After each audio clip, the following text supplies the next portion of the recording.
ভাই শোন, তাড়াতাড়ি পড়াশোনা করবি। হ্যাঁ ঠিক আছে ঠিক আছে, অনেক বড় মানুষ হতে হবে। আরে ঠিক আছে, তুই নিজে পরীক্ষার সময় কিন্তু রাত জেগে একদম পড়বি না। ট্রেন ধরবো, লেট হয়ে ট্রেন যাচ্ছে। ধরবি তো? শোন ভাই, তুই ভালোভাবে পড়াশোনা করবি তো? আচ্ছা ঠিক আছে। আর সকালবেলা কিন্তু একদম না খেয়ে যাবি না, ঠিক আছে খেয়ে ঠিক আছে, নিবি। ব্যস্ত তোর রয়েছি। গ্যাসের ব্যথা হলে বলতো, আর খারাপ ঠিক লাগে না আছে। আমার?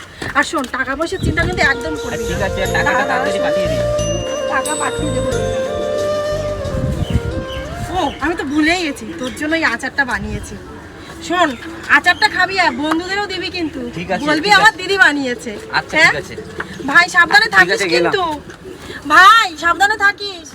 আজকে তোমাদের সঙ্গে আমি একটা অপ্রিয় বাস্তব বলবো, যেটা শুনতে খুব খারাপ লাগলেও বাস্তবে এটাই হয়। আমাদের সমাজে অনেক গরিব ঘরের বড় ভাই বোনেরা ছোট ভাই বোনদের স্বপ্ন পূরণ করার জন্য নিজেদের স্বপ্ন পূরণ করতে ভুলেই যায়। কখন যে তারা নিজের অজান্তে বাবা মা হয়ে ওঠে নিজেরাই জানে না। ওই যে একটা আশা, ছোট ভাই বোন বড় হলে আমায় একদিন ঠিকই দেখবে।